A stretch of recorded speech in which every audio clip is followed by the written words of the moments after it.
de algumas pessoas, né? Certo? Mas se alguém quiser marcar a vista, se mesmo assim, né, tem esquecido, alguma coisa assim, aí vocês me avisam, tá bom? Em relação ao laboratório que é para vocês entregarem na sexta-feira, né, do projeto, alguém tem alguma dúvida? Alguém quer perguntar alguma coisa, aproveitar, antes da gente começar o roteiro da aula de hoje? Professora, eu tirei aquela dúvida no fórum, aí eu fiquei pensando, eu preciso botar mesmo outro banheiro, porque no outro banheiro não tem o chuveiro, sabe? É só como se fosse um lavabo com a pia e a privada.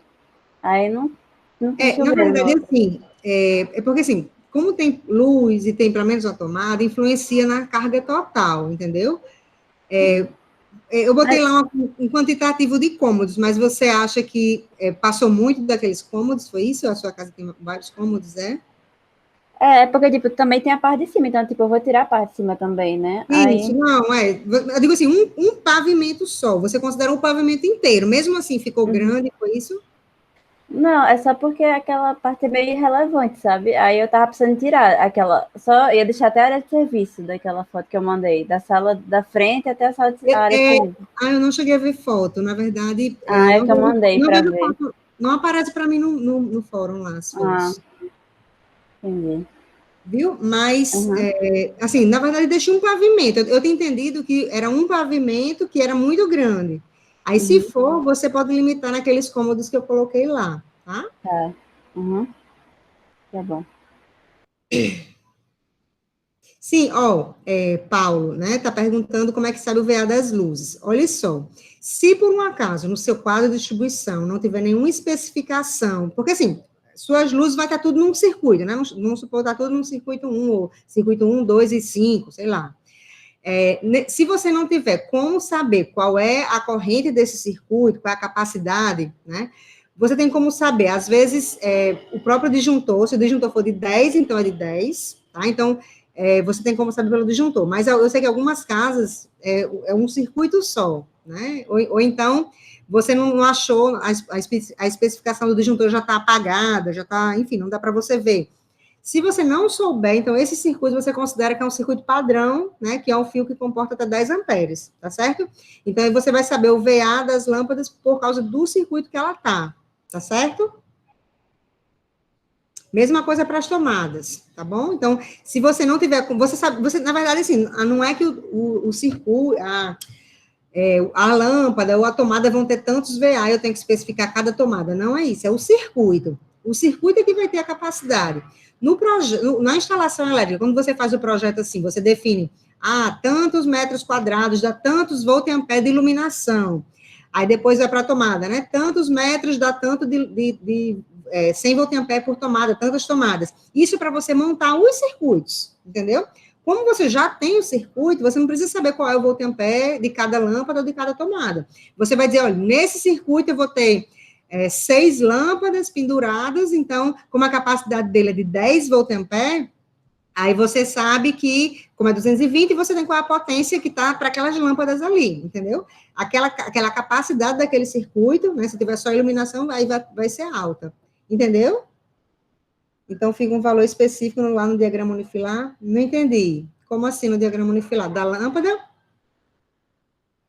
Isso. É tipo, a gente coloca lá a lâmpada, aí no diagrama não especifica o VA de cada lâmpada. Aí Sim. pode ir lá, tipo, número 100, aí tem as outras tomadas. Você vai ter que ver o seguinte, por exemplo, me dê um exemplo aí, o seu circuito que tem lâmpada, tem mais alguma coisa pendurada nele ou só lâmpada? Um circuito só. Tem um circuito que é só de lâmpada. Pronto, perfeito, esse aí. Aí o que você vai fazer? Se você não identificou, provavelmente é um circuito que é de 10 amperes, tá? Aí vamos supor, tem quantas lâmpadas? Tem, sei lá, 8 lâmpadas nesse circuito.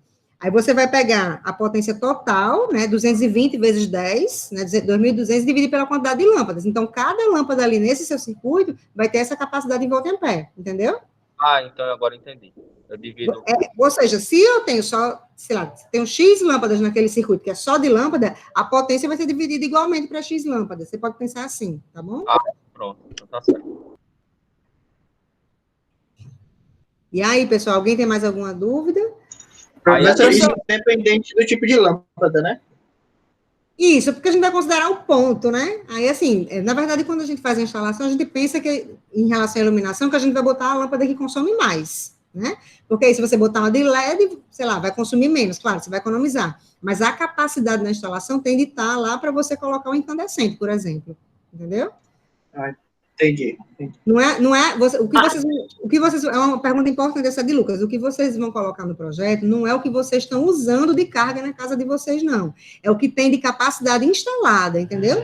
Ó, eu tenho essa tomada, nunca uso, vou contar com ela, vou, porque é capacidade instalada, né? Se eu não uso, essa carga, enfim, não está sendo usada, é outra história, mas o que vocês vão reproduzir é o projeto, tá? Não o que vocês usam, tá bom? Tá bom. Certo. Diga, Sara, acho que ia falar alguma coisa também, não era, Sara? Quantos equipamentos eu posso botar na tomada de uso específico? Porque, tipo, eu fiz um circuito que eu botei o chuveiro, a máquina de lavar e o ar-condicionado. Precisa ser separado ou pode ser junto? Olha só, eu sei que tem muita coisa, vocês mesmos vão descobrir muitas coisas erradas nas instalações aí, tá? Porque o que a norma diz em relação à tomada de uso específico? Tá? Porque, normalmente, essas tomadas, elas têm uma corrente bem elevada, né? Como é o chuveiro, vocês vão dar mais de 20 amperes. Então, esses casos, tem de ser um circuito só para um chuveiro, tem de ser só um circuito só para a máquina de lavar, se você planejou que ela seja uma secadora, tá? Aí, sim, você vai ter de ver, Sara, se por uma...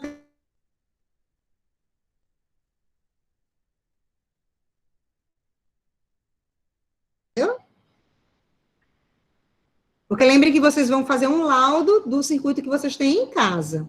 Vocês vão ter que identificar o que é que está em desacordo com a norma. Ficou claro? Era isso? Era isso que você tinha perguntado? Certo.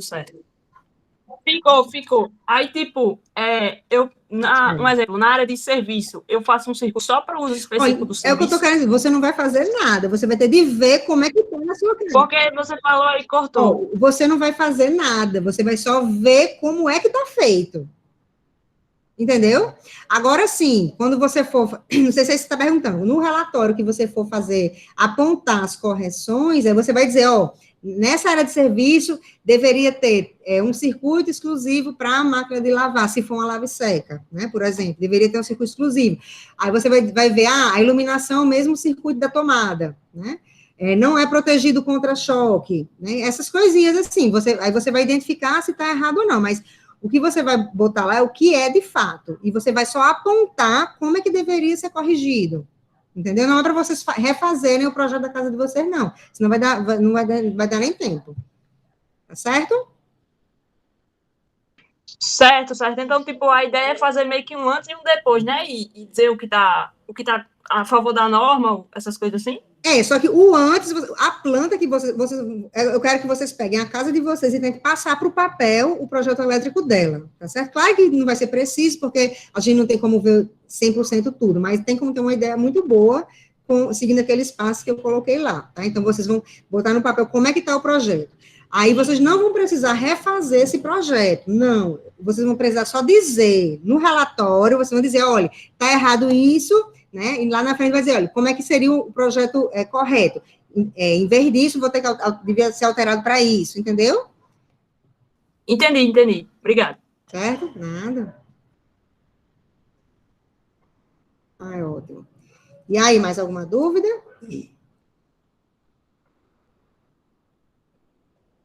Professora, para fazer o quadro de distribuição, como é que eu vou saber?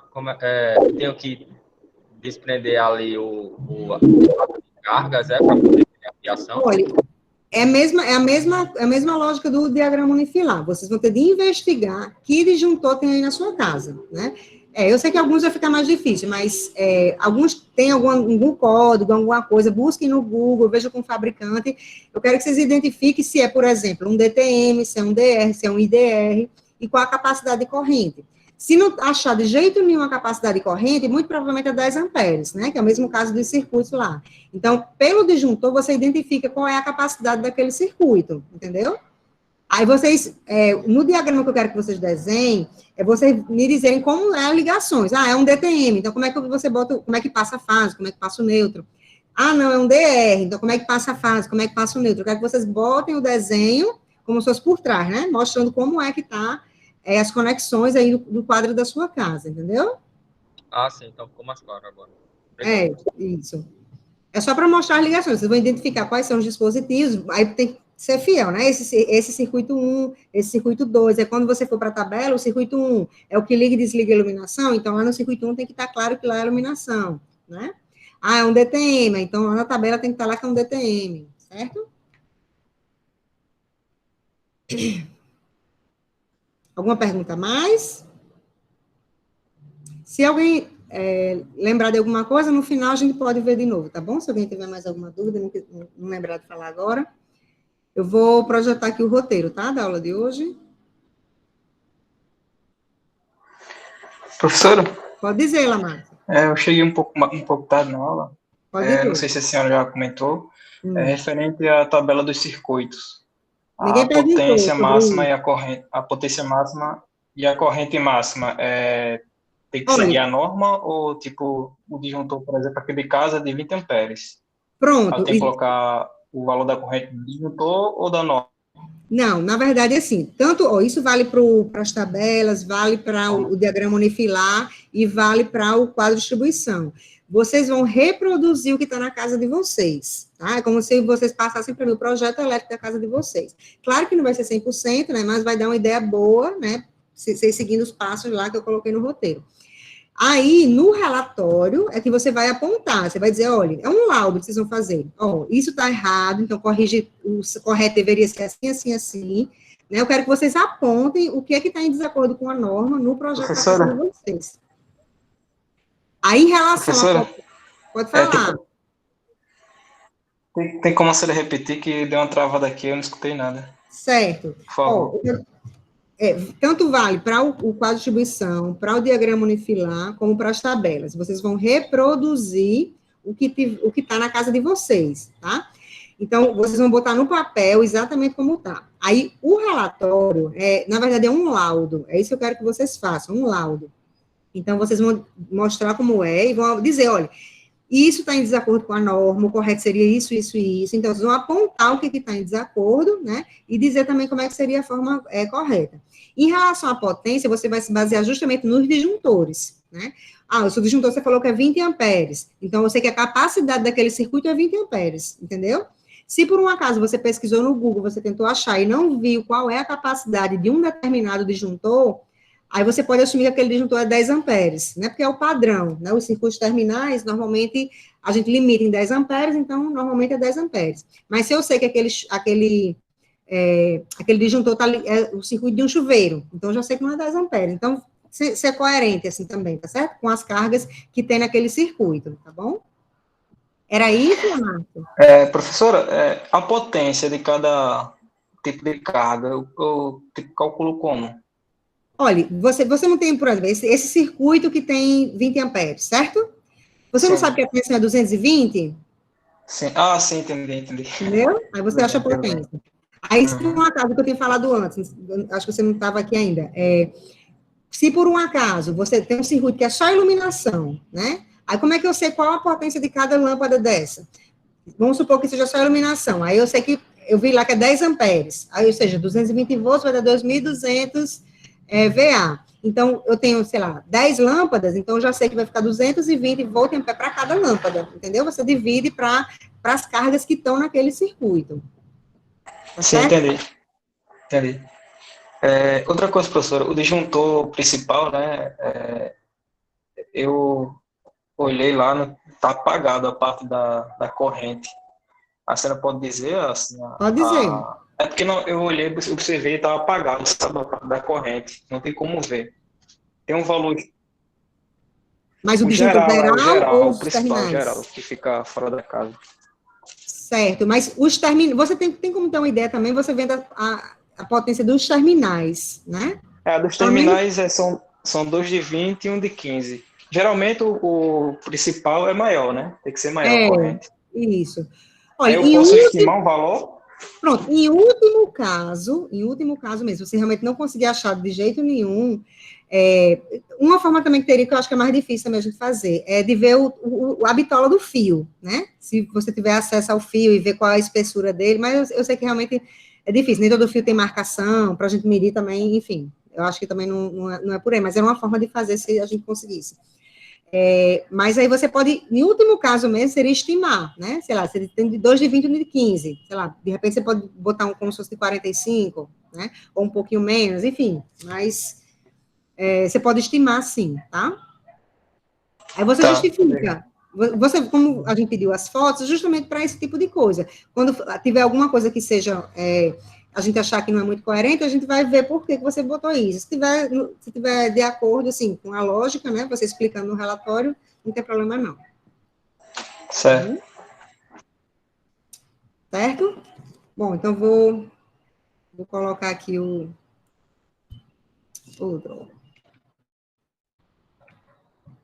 a projeção, tem que acabar de...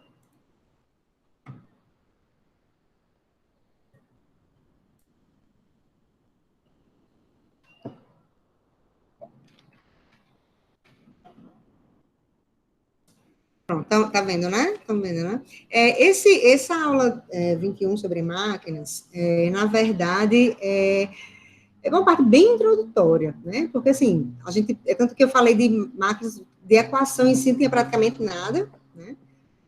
Mais, assim, falando de campo girante, né? Das partes dos vetores representando os campos magnéticos, mas é bem introdutório, né? Se a gente fosse estudar a máquina mesmo, tem muita física por trás, muita matemática, né? Mas é mais para a gente ter uma ideia, né? Por exemplo, se eu precisar usar uma máquina, pelo menos ter um norte, que tipo de máquina seria essa, né? Assim, sei lá, um dado de placa, né? Eu conseguir dar uma lida nele, tentar entender um pouquinho o que aquela máquina faz, como que ela funciona, né? Então, seria esse tipo de coisa, certo? Aí eu fiz aqui esse vídeo aqui, né, sobre a introdução, aí fala aqui dos principais conceitos, né, falei um pouquinho sobre o escorregamento, sobre o campo girante, sobre torque, né, e cadê esse outro vídeo? Um vídeo sobre dado de placa. Pronto. Esse vídeo aqui sobre dado de placa também para vocês eu acho que é mais interessante, porque é um vídeo que é bem prático mesmo, né? Mostra como a gente lê esses parâmetros, né? Mas, assim, coloquei também alguns vídeos mais específicos, né? Por exemplo, de corrente contínua, quem se interessar em entender um pouquinho mais como é que ela funciona, de máquina de indução, da mesma forma, que é uma máquina mais comum, né? Que é a máquina de indução. É mais realmente para guiar, porque tem muito material na internet, então não dá para a gente deixar aberto, né? Então, coloquei aqui alguns vídeos que lidam um pouquinho aí mostram um pouquinho aí sobre esse funcionamento das máquinas, certo? Eu sei que tem muito conceito sobre máquinas, né? Assim, muita coisa que envolve. Aqui também tem um texto, né? Que também é a parte introdutória, né? É interessante, porque é um material para ler, eu sei que tem gente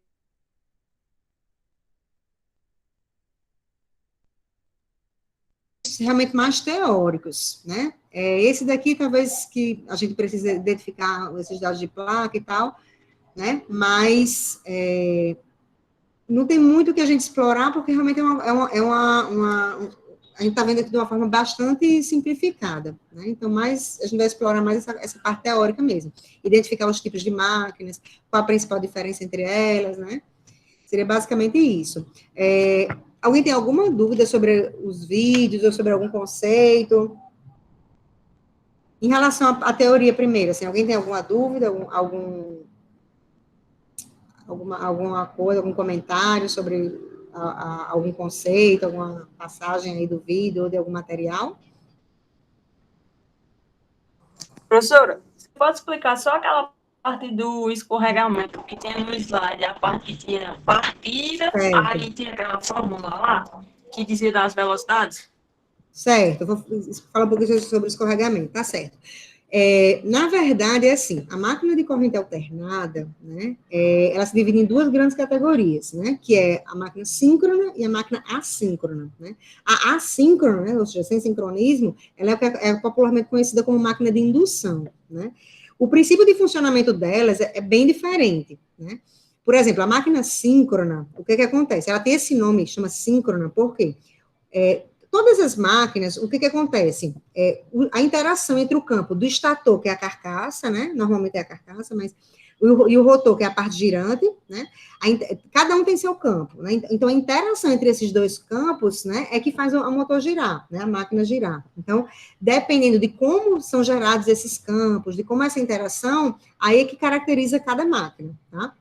No caso da máquina síncrona, né, esse campo girante, né, que é gerado pelas tensões aí no estator, e o rotor, né, os dois estão girando na mesma velocidade. Né? Então, essa máquina, ela só funciona se os dois estiverem na mesma velocidade, que é a velocidade do campo girante e a velocidade física do rotor. Então, se os dois estão na mesma velocidade, ela funciona, ok, né, é o princípio de funcionamento dela. Já a máquina de indução, ela tem esse nome, né, que é a máquina assíncrona. Assíncrona porque ela não pode funcionar nessa velocidade síncrona, ou seja, o rotor não pode chegar nessa velocidade do campo girante, frequente já com escorregamento. Aí o que acontece? Esse campo girante, ele, né, vamos pensar no motor, então eu alimento o estator com essas tensões, né, então assim que eu alimento já surge esse campo girante. Esse campo, né, ele vai fazer o quê? A máquina de indução tem esse nome porque o campo do rotor, ele aparece, né, digamos assim, ele é alimentado por meio de indução desse campo do estator. Então, o campo do estator, ele vai induzir uma tensão no rotor, tá? Como é que ele faz isso? A partir do momento que eu alimento o estator com uma determinada tensão, né, que o campo girante começa a funcionar, começa a girar, o que acontece? O rotor está parado. Vamos supor que eu tenho umas barras nele, umas barras curto-circuitadas, né? Para pensar em bobina, tem uma bobina lá no rotor. Aí, a partir do momento que esse estator, que o campo girante começa a girar, ele começa a cortar essas barras do rotor, que está parado por enquanto, né? Aí, o que acontece? Esse campo que está variando, né? Ao longo dessas espiras, vão ser induzidas tensões nessas espiras aí do rotor. Então, com isso, eu faço surgir o campo do rotor. Quando o campo do rotor surge, aí o que acontece? Ele vai tentar, lembre que quando a gente tem um ímã, pense no campo magnético do ímã, ele tende a se alinhar quando encontra outro campo magnético. É mais ou menos isso que acontece com o motor. Então, o campo do estator, né, o campo girante está lá, danado, rodando, e o do rotor, quando ele surge, ele começa a acompanhar. Né? Na máquina trifásica, né, que é a máquina que tem o campo girante, ele começa a funcionar. Só que as duas velocidades, a do campo girante e a do rotor, essas velocidades não são iguais, né? Por quê? Se forem iguais, né, aí a máquina é síncrona, né? E por que a máquina de indução não pode funcionar com essas duas velocidades iguais? Porque aí o campo do estator, né, do campo girante, deixa de cortar, né, as espiras do rotor e deixa de gerar esse campo, por isso que o rotor para. Então, eu preciso ter essa diferença de velocidade, tá? Entre o rotor e o campo girante para a máquina de indução, para que ele continue induzindo tensão no rotor e alimentando esse campo do rotor. Essa diferença de velocidade a gente mede através do escorregamento, né? O escorregamento é uma variação, não é percentual, porque normalmente não se usa em percentual, mas é calculado como se fosse percentual, né? Do campo girante em relação à velocidade do rotor, né? Ela é dada a diferença dessa velocidade dividido pela velocidade síncrona, né? É 0, alguma coisa normalmente, né? Porque seria que as duas velocidades são iguais, né? Aliás, 0 que são iguais. Quando a velocidade do rotor está parada, né? Não sei se ficou clara a questão do escorregamento. O que é que você me diz, Sara? Era isso que você tinha perguntado ou era alguma coisa mais específica? Era isso, porque, tipo, eu estava assistindo, mas eu não consegui relacionar a parte dos dois motores, do síncrono e do assíncrono, com a velocidade. Era isso, sim, deu certo. Entendi, certo? Mas, assim, é só a relação do campo girante, né, que está lá no estator, com a velocidade física do rotor, né? Então, essas duas velocidades, quando são iguais, e a máquina está funcionando porque é uma máquina síncrona. Se a máquina de indução, elas precisam ser diferentes, e essa diferença da velocidade é medida através do escorregamento, tá? Bom, algo mais, assim, de algum conceito, alguma parte que não tenha ficado muito claro? Tenha deixado alguma dúvida?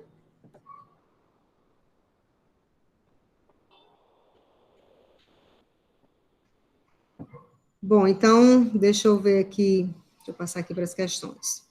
Bom, essa primeira questão é basicamente, né, para a gente tentar fixar mais os conceitos, A gente pode até ir varrendo aqui, né? Aí vocês vão me dizendo se... O que é que vocês marcaram, né? O que é que vocês acham, né? Por exemplo, a letra A diz que os motores de corrente contínua possuem uma manutenção mais cara comparado com os motores de indução, devido ao uso de comutadores e escovas. Vocês acham que isso é verdade ou mentira?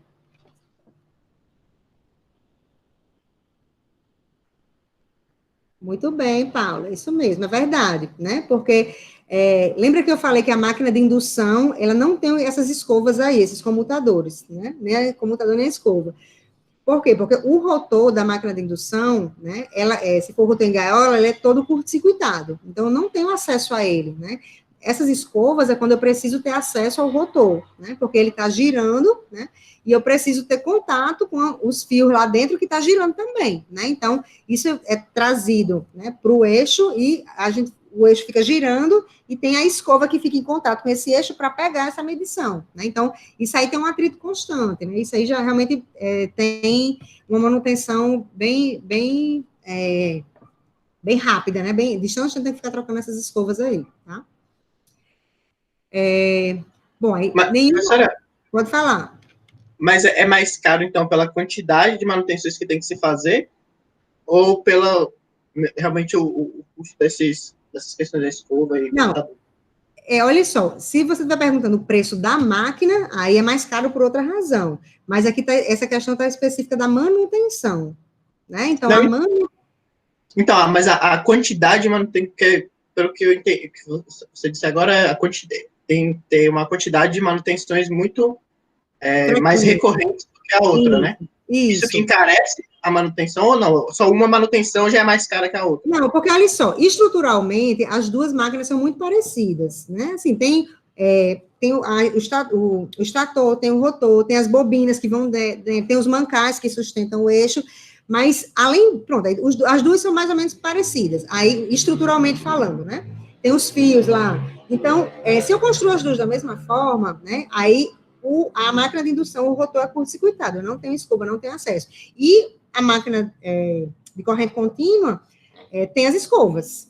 Ou seja, aqui vai dar problema primeiro, certamente vai ser a de corrente contínua, por causa dessas escovas, que é o que dá mais problema. Mas vamos supor que outra coisa desse problema. Eu perdi isolamento entre as placas. Isso pode acontecer com as duas igual, entendeu? As outras coisas podem acontecer igual com as duas. Então, o fato de ter a escova torna a manutenção mais cara, porque é uma coisa a mais, entendeu? Sim, entendi. Certo? Pronto. Na letra B, nenhum motor de indução tem partida própria, necessitando de uma bobina auxiliar para que o campo do rotor e do estator sejam desalinhados para que se inicie a rotação. Isso é verdadeiro ou falso?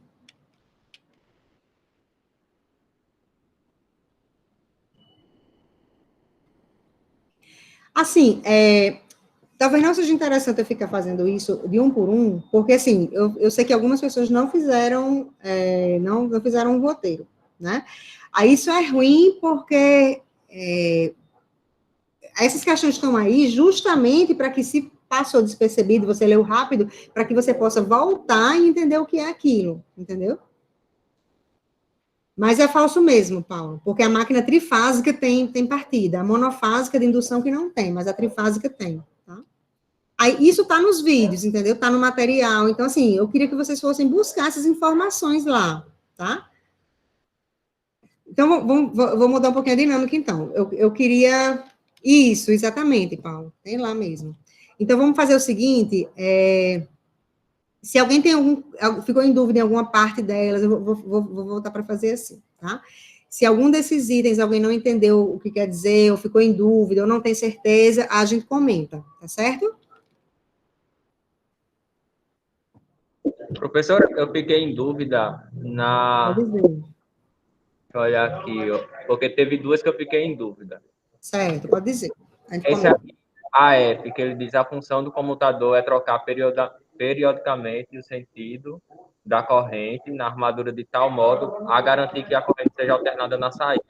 Eu li sobre isso, e esse comutador realmente faz essa troca de sentido de corrente. Aí, sendo que ele fala assim, Deixa eu ver aqui. Se realmente ele realmente faz isso, porque eu tinha lido de uma outra forma. Na verdade, essa letra é falsa, não por essa questão inicial aí, né? A função do computador é trocar periodicamente o sentido da corrente na armadura, de tal modo... Essa parte é até verdade, mas de tal modo a garantir que a corrente seja alternada na saída, isso é que é falso, tá? Pronto, é exatamente isso. Eu fiquei esperando para ver se você concluía, certo? Mas é isso mesmo. Por quê? Pronto, isso é uma coisa que é ruim eu falar aqui para vocês. O vídeo mostra muito mais claramente, né? Tridimensional e tal. É mais fácil para vocês entenderem o que é essa função do comutador, tá? Mas, por exemplo, a máquina de corrente contínua, ela gera internamente uma corrente alternada, né? Então, se a gente pensar num gerador de corrente contínua, né? Tem uma força movendo o eixo e a gente vai transformar isso numa tensão. Então, essa força movendo o eixo, né? Internamente lá, tem uma etapa que é corrente alternada, né? Tensão alternada. Então, o comutador faz justamente isso. Faz com que a gente pegue essa tensão alternada e pegue sempre o lado positivo do ciclo, né? Porque é como se internamente eu tenho o ciclo positivo, né? E a parte positiva do ciclo e a parte negativa. Quando a gente usa o comutador, ele sempre pega a parte positiva. Então, vamos supor que aqui sejam os terminais do comutador. Então, aqui o mais e o menos. Ele pega a primeira parte, né, da onda mais e menos. Quando ela vai inverter, que aqui fosse ficar menos e mais, é como se ele pegasse o contrário. Ou seja, desse lado ele continua pegando mais. Então, ele sempre vai pegar mais e menos, entendeu? Ele pega sempre um ciclo positivo. Aí eu faço uma retificação e consigo ficar com esse sinal contínuo. Né? Essa é a função do comutador. Né? Mas, realmente, assim, o vídeo deixa muito mais claro, porque vocês veem isso tridimensionalmente, né? Falando e eu me perco, sim. Certo? Não sei se ajudou você a ter certeza, né? Mas o que você leu, eu entendi que tem sentido o que você pensou, sim. Certo? Aí você falou que tinha outra dúvida. Qual era a outra? A letra G. Porque eu coloquei falso por causa que... Porque ele diz assim, que apenas a CC não pode funcionar como motor e gerador. Aí eu tinha lido num PDF que o motor CC, as máquinas CC, elas servem sim como motor e gerador. Na verdade, todas essas máquinas aí, tanto de indução, síncrona, de corrente contínua, todas podem funcionar como motor e como gerador. Né? Depende do fluxo de energia mesmo. Né? Agora sim. Oi? Então, não só apenas essa máquina CC, mas as de indução e síncronas. Também podem funcionar como gerador e como motor.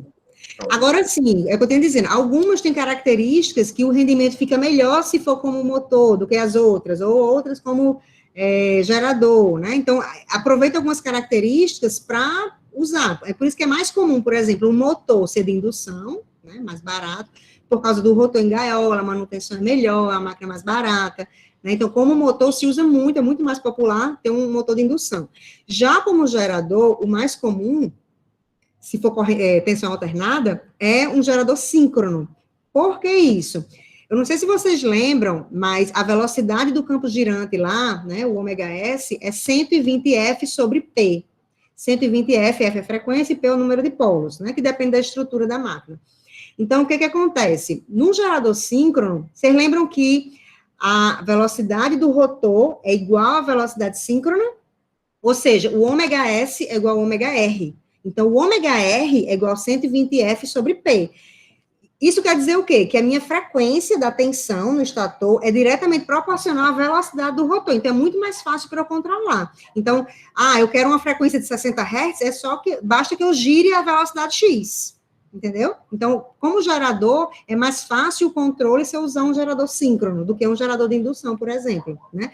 Por causa dessas peculiaridades que, assim, umas são mais usadas do que outras, mas se eu quiser, todas podem ser usadas como motor e todas podem ser usadas como gerador, tá? Certo? Isso, exatamente, é o que está na letra A. A velocidade síncrona é diretamente proporcional ao número de polos que a máquina possui. Aqui é falso porque não é diretamente, é inversamente, né? A velocidade síncrona é diretamente proporcional à frequência, né? E inversamente proporcional ao número de polos, né? É 120F sobre P, certo? Aí é meio que uma pegadinha. Né? Dessas alternativas aí, mais alguma pergunta, alguma dúvida? Então, a letra E é inversamente, né? É falso porque é inversamente.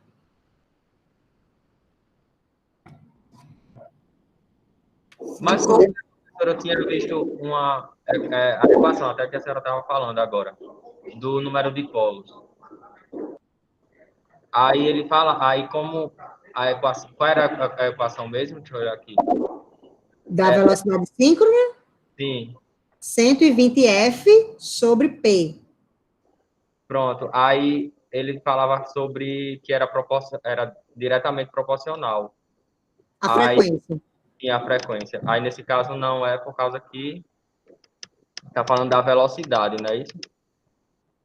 Não entendi. Nesse caso, em qual caso? Por causa que eu achei que seria verdadeiro essa dúvida. Não, mas na verdade é porque é só por causa da formação da equação. Ó, a velocidade síncrona é igual 120F sobre P. Então, não é diretamente proporcional, é inversamente proporcional, entendeu? Sim, entendi. Né? Realmente foi só por causa desse direto e inversamente. Se botasse aí, é proporcional, estava certo, né? Não estava dizendo se era inverso ou se diretamente. Tá? Deixa eu voltar lá. Se alguém lembrar de alguma dúvida daqui, pode falar, tá? A gente volta. Bom, essa questão aqui traga uns dados de placa, né? Aí, para entender o que quer dizer cada coisa dessas aqui, tem esse vídeo aqui, né? Que realmente é bem didático, assim. Cadê? Tá aqui. Esse vídeo aqui que mostra bem direitinho o que é cada dado de placa desse, né? Antes eu levava uma imagem para a aula, mas eu achei mais interessante aqui, esse vídeo já estava pronto, né? Do que eu precisar fazer outro, tá? Mas aqui eu peço para fazer a ligação, né? Deixa eu ler aqui, depois a gente vê. Deseja-se ligar esse motor a uma instalação elétrica que dispõe de 3 fontes monofásicas com valor de 127 cada, tá? Ou seja, 3 fontes monofásicas. Se eu for juntar essas 3 fontes para formar um circuito trifásico, essa 127 é uma tensão de fase. Se eu ligar em Y, ok. Se eu ligar em delta, ok. Mas é sempre uma tensão de fase, porque é nos terminais da fonte monofásica, né? Aí eu quero saber, né? Eu pedi para vocês desenharem aqui como deve ser a ligação, mostrando a configuração da fonte e da carga, que é o motor. Indique onde estão os terminais. U1, V1, W1, U2, V2 e W2, né? Aí que eu boto umas observações. Os valores das tensões no motor se referem a valores de linha. Então, as tensões aqui, a capacidade, né, dessa tensão, essa tensão aqui, que é a capacidade do motor, é em função da tensão de linha. A configuração das bobinas do motor, né, então, dessa forma aqui. Então, uma bobina, a bobina U, aí um terminal é o 1 e o outro terminal é o 2. A bobina V, um terminal é V1, o outro terminal é V2. A bobina W, W1 e W2, tá? Aí aqui eu tô dizendo o seguinte, olha só. Se eu pegar essas bobinas desse motor e eu ligar em delta, né, o que é que vai acontecer? Porque internamente, né, esse motor, eles fazem assim, eles dividem internamente as bobinas e deixam para a gente terminar a ligação externamente. Por quê? Porque esse mesmo motor eu posso ligar tanto em delta quanto em Y. Eu posso ligar tanto em 220 volts quanto em 380 volts. Lembrando que esses valores são de linha. Se eu deixasse uma amarração já pronta, eu só poderia ligar em um dos dois. Ou eu deixo o delta e ligo 220, ou eu deixo o Y e ligo 380.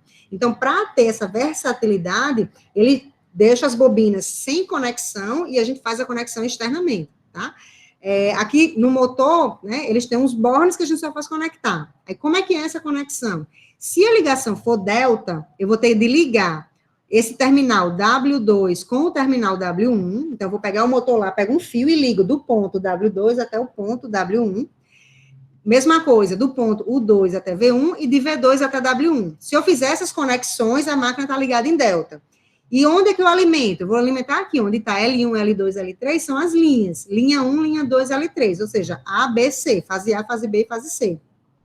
Aí eu vou conectar a fase A nessa conexão de U1 com W2, a fase B, nessa conexão de V1 com o 2 e a fase C de W1 com V2, tá? Aí, se eu quiser ligar em Y, o que eu preciso de fazer? Eu vou pegar os terminais W2, U2 e V2 e conectar os três no ponto só, vou usar 2 fios aí para conectar esses 3 terminais, e os outros terminais é onde eu vou conectar as fases. Eu só preciso fazer essas ligações aí, tá? Aí eu tenho de ver, né? Eu sei que aqui a minha fonte tem 127, né? Ou seja, minha tensão de fase. Se a fonte eu ligar em delta, minha tensão de linha vai ser 127. Eu consigo ligar aqui ou em delta ou em Y? Não. Então, eu já sei que esse 127 aqui, a minha fonte, eu vou ter de ligá-la em Y. Porque aí, quando eu fizer a conversão de fase para linha, o meu linha vai dar 220. Aí eu vou precisar ligar esse motor em delta, tá? Aí eu vou fazer essas conexões aqui, tá? Mostrada aqui, né, pela ligação de delta. Entenderam essa parte ou não? Ficou claro o que é que vocês precisam fazer nessa letra A?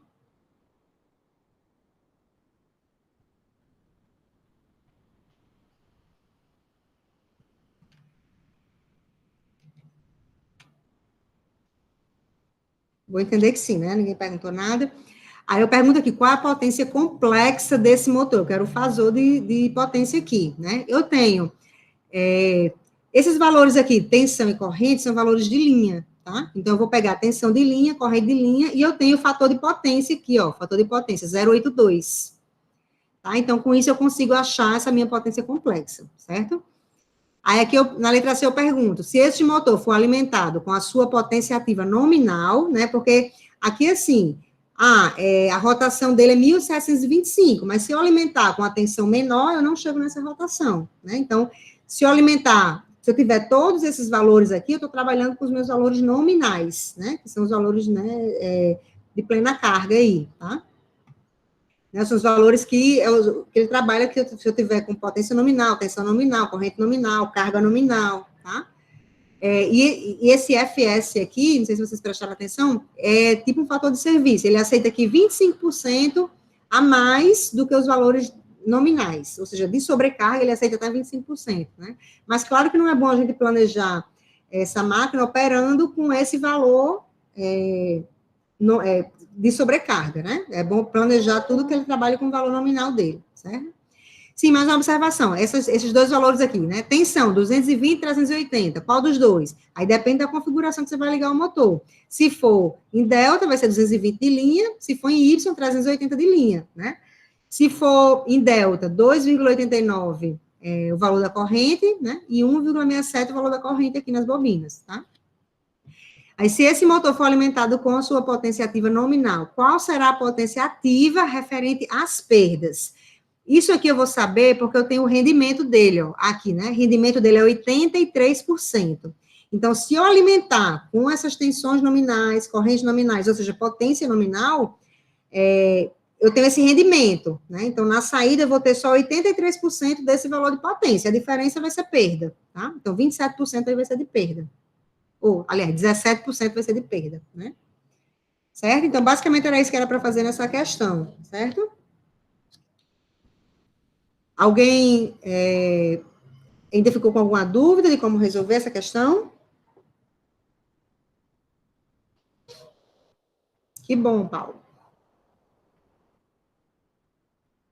Certo, pode dizer. Essa C aí, a potência ativa referente às perdas, é só ver essa questão do rendimento? Isso, porque assim, com Entendi. Os valores nominais, você vai calcular a potência ativa de entrada, que eu preciso para alimentar essa máquina, certo? Com o rendimento, eu vou saber quanto de potência sobrou certo. Lá no final. Essa diferença vai ser justamente o que foi de perda. Entendeu? Ah, tá. Certo, entendi. Certo? Entendi. E aí, algo mais nessas questões, ou em alguma outra, ou do projeto?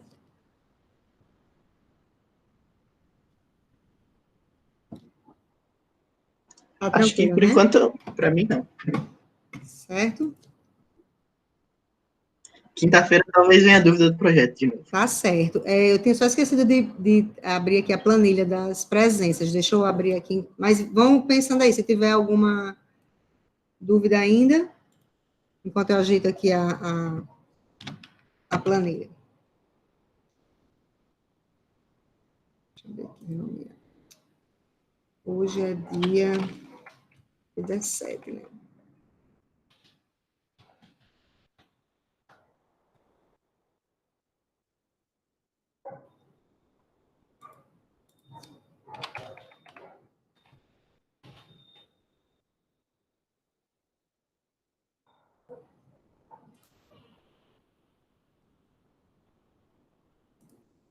Pronto. Professora, tinha esquecido de perguntar. O quadro de distribuição aquele de cargas lá, eu posso fazer à mão? Pode. Para tirar? Não tem problema não. Agora, não façam de grafite, né? Assim, se ficar ruim de ver na foto, ainda mais. Se for fazer à mão, faça com, de repente, um hidrocor, alguma coisa que destaque mais, fica melhor para a gente ver. Certo? Ó, pessoal, coloquei no chat a planilha, tá? Para a lista, para a presença. Professora? Pode falar, Vanessa. Aqui em casa é só, lá no quintal, no caso, o quadro de distribuição é só um medidor que liga e desliga tudo aqui em casa. Não, aí você porque, tem que tirar não, na verdade, um trabalho compensa o outro, porque quando a pessoa tem em casa o circuito mais organizado, o laudo, o relatório fica mais simples. Mas quando você tem, como é o seu caso, assim, um circuito único, para fazer o diagrama único fica mais simples, mas aí o relatório precisa ser mais elaborado, porque você vai ter que apontar o que está errado, né? Porque tem um circuito só, tem vários pontos na norma que diz para separar o circuito. Então, você vai lá no lado e diz, ó, tem que estar separado por causa disso, isso aqui tem que estar separado disso, né? Então, você vai ter de apontar o que está errado, mas o projeto você vai produzir o que é da sua casa mesmo, tá certo? Tá bom, tá certo. Obrigada. Nada. Esse trabalho, assim, esse foi o mesmo a gente fez o semestre suplementar, né? Não foi impressionante, assim, todo mundo ficou besta, assim, como viu que nem sempre a norma é cumprida, porque, assim, a gente acha que norma sempre é para ser cumprida, principalmente uma norma técnica, assim, né? Mas é muito comum, assim, muitas casas tinham um circuito só, como o caso de Vanessa, muitas mesmo. E, assim, e algumas outras coisas menos, assim, mais corriqueiras, né, de misturar circuito de tomada de cozinha com tomada de sala, por exemplo, né, também foi bem comum. Né? Às vezes, os apartamentos mais novos que não tem tanto isso, até o quadro de distribuição é mais organizado, tem já uma etiqueta dizendo, né, qual é cada circuito, aí isso já ajuda, mas o objetivo, né, realmente para a gente tentar ver, né, e saber o que está certo, o que está errado, né? Na nossa casa, às vezes, a gente deixa para lá, né? Mas, de repente, vocês estão trabalhando numa empresa, então, fazendo uma reforma, o que eu queria era que vocês tivessem noção, assim, ó, essa carga não vai ter condição de botar mais aqui, entendeu? Tem de criar um novo circuito, tem de ampliar isso aí, né? Pelo menos vocês terem a noção para não ser enganados aí, de repente alguém dizer, não, isso dá, e você deixar passar, né? Esse é o meu objetivo com essa coisa da instalação elétrica nessa disciplina, certo? Pois é, ainda tem isso também, né? Às vezes o eletricista não é nem tão qualificado para fazer, né? Claro que com a vivência ele sabe, né? Tem as noções básicas, mas às vezes não conhece a norma, né? Enfim. Certo? Vocês têm mais alguma pergunta sobre esse roteiro de hoje de máquinas ou sobre projeto? Qualquer coisa, né? Botem no fórum. Eu vi que... Maria Vitória, eu vi o seu e-mail ainda há pouco, ainda bem que você botou no fórum, estou dizendo que e-mail, às vezes eu demoro muito a ver. Aí eu vi que eu nem respondi porque tinha aula e também porque você já tinha colocado no fórum, né? Mas ó, a sua pergunta eu vi no fim de semana, o e-mail eu só vi hoje. Assim, é mais rápido. Então, quem tiver qualquer dúvida, coloque no fórum, que pelo menos uma vez por dia eu com certeza dou uma olhadinha, tá bom? É porque eu tinha mandado... Professora, Fala, Marta. Depois a Maria Vitória fala. Diga lá, Marta. Só uma última dúvida. A corrente que está no disjuntor, por exemplo, um circuito das iluminações, né? Das lâmpadas. Essa corrente, ela de 15 amperes, ela vai passar em cada lâmpada ou vai ser distribuída? Olha só, o circuito, como é que ele é feito, né? Tá aqui o disjuntor, né? Aí daqui sai a fase e o neutro para a casa toda, tá? Eu tenho aqui o disjuntor e aqui sai a fase e o neutro. Quando eu ligo o disjuntor, né, eu fecho o caminho, vamos supor no DTM, né? Eu fecho o caminho, então a fase e o neutro chega de fato nas minhas cargas. O que a gente faz? A gente vai pendurando carga. Eu vou pendurar aqui uma lâmpada em paralelo, outra lâmpada em paralelo, uma tomada em paralelo, enfim, depende do circuito, né? Então, essa corrente, ela só vai circular se a carga estiver ligada. Eu tenho a tensão disponível. Vamos supor que num circuito que tem só iluminação, as luzes estão todas apagadas. Então, a minha tensão está chegando, né, lá em todas as lâmpada interruptor, né? Está chegando em todas as cargas. Mas só quando eu ligo o interruptor, que a lâmpada acende, que aí circula essa corrente, entendeu? A corrente só circula quando a carga está ligada. Quando na tomada eu boto um liquidificador que liga o liquidificador, por exemplo, aí tem corrente. Eu desligo o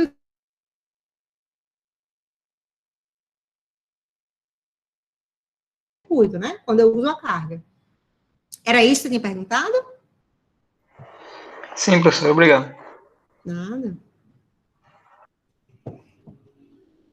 Outra coisa, professora, o relatório diz que é para desprezar, né, as áreas externas da casa, tipo a área de serviço daqui de casa é externa. Não, mas área externa, o que eu quero dizer, é assim, não é para considerar garagem, varanda, quintal, jardim, piscina, isso não, mas sim, área de serviço sim, tá certo? Tá. E aí, Maria Vitória, o que tu ia dizer? Só dizer que eu mandei o e-mail porque era a foto da planta que eu tinha mandado para ver.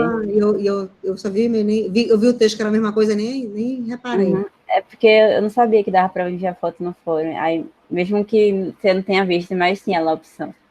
Pois é, mas no fórum tem a opção, mas uma vez alguém mandou para mim, eu não consegui abrir, não apareceu. Não sei se é algum bug. Aí eu mandei lá, e você pode ver a foto da planta. Qualquer coisa você me fala, você faça aquelas partes mesmo que você falou. Tá certo, tá joia. Lá você pode ser explicando pelo vídeo. Mas eu quero texto também, viu, Paulo? Um retóriozinho. É o relatório. O vídeo vai ser um resumo, porque não é muito tempo, 10 minutos. Você vai dizer, olha, minha casa está aqui o quadro, está aqui não sei o quê, eu montei a tabela assim, montei o diagrama unifilar assim, entendeu? Você explicar o que você fez. E como conclusão, você bota um laudo, você menciona, né, as conclusões, mas no relatório você pode explicar melhor, né? Assim, no vídeo é uma coisa mais rápida, é mais para realmente fazer um resumo do que você fez, tá certo?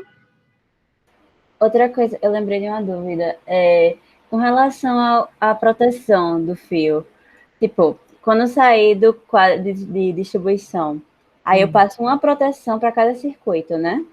E aí depois eu posso passar só a fase e o neutro, né, normal.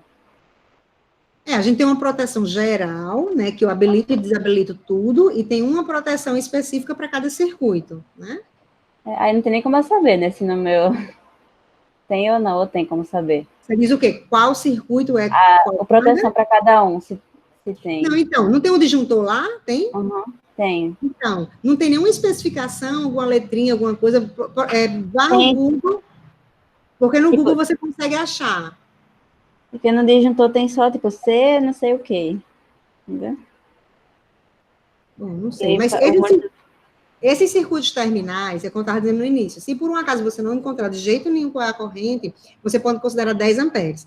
Claro, assim, se for um chuveiro, você quer mais, então vou botar mais, mas iluminação, tomada de uso geral e tal, normalmente é 10 amperes mesmo. Se você não achar, aí você, né, justifica lá e diz que vai considerar sendo 10 amperes, tá bom?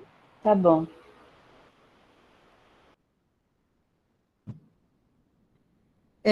O que o roteiro não mencionava, Paulo? Não entendi. Me explica aí direitinho.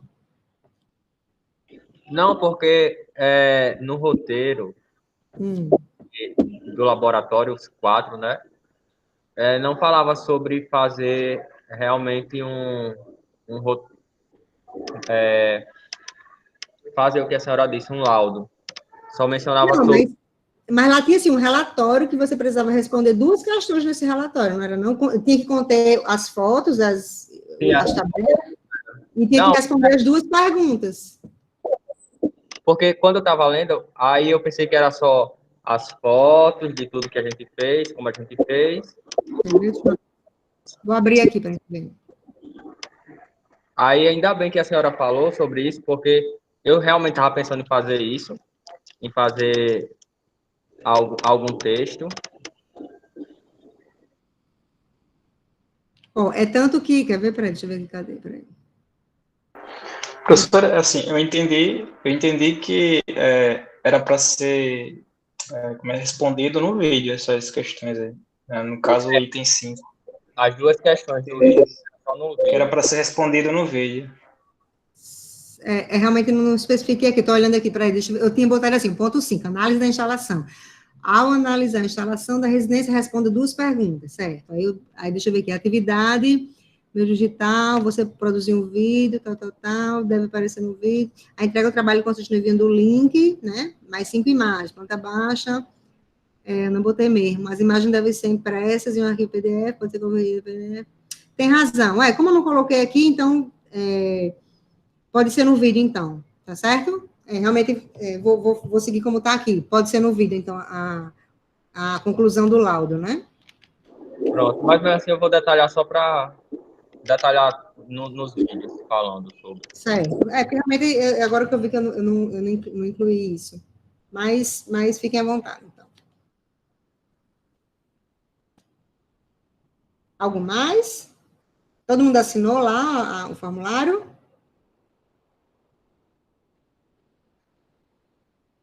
Pois vamos lá preencher.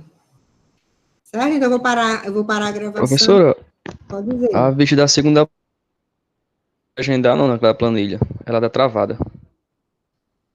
Tu tentou agendar e não conseguiu, foi? Isso, você conseguir olhar lá, você vai ver, ela tá travada, só quem pode ver. Meu Deus do céu. Então, acho que é por isso que não tinha ninguém. Eu falei aqui no início que, mas ninguém quis fazer a vista. Agora que eu me toquei, é capaz de estar mesmo, porque eu acho que eu usei a mesma planilha da outra vez. Quando terminou o prazo, eu acho que eu devo ter travado e não destravei mais. Mas... Eu tentei, mas... Só você se manifestou aí querendo. Você quer fazer... antes da aula, você tem um tempinho? Ou você trabalha? Tenho. A gente pode fazer na quinta-feira, assim, de repente, uns 20 minutos antes da aula. Pronto, tá certo. Então. 20 para as 5. Na próxima... Se tiver como habilitar lá para mim, aí eu deixo meu nome lá e você já não esquece. Eu vou ter que anotar aqui na minha agenda para eu não esquecer, mas é melhor anotar aqui, vou anotar aqui. Viu? Tá certo. Pronto, Professora, então... quais são os horários dessa vez de prova? Como é? Não entendi. Quais são os horários e os dias? Era hoje, né? De manhã e de tarde, antes da aula. Porque esse horário eu não posso, não. Tudo bem. Tu não pode? Eu tô trabalhando. Então tá. Eu vou fazer o seguinte, eu vou botar alguns horários na quinta-feira, aí vou botar uns antes e uns depois da aula, tá? Então, Luiz, por favor, eu vou habilitar lá a planilha, tu vê lá, tá certo? Tu bota lá, porque aí fica mais, realmente... Se fosse só uma pessoa, eu botava aqui, mas como mais de um, então é melhor vocês botarem lá mesmo. Eu vou mudar aqui os horários e habilito. Realmente tá travada, vi agora. Jesus. Não acontece, tá bom? Eu vou destravar agora, quando eu terminar aqui, aí vocês já podem botar lá o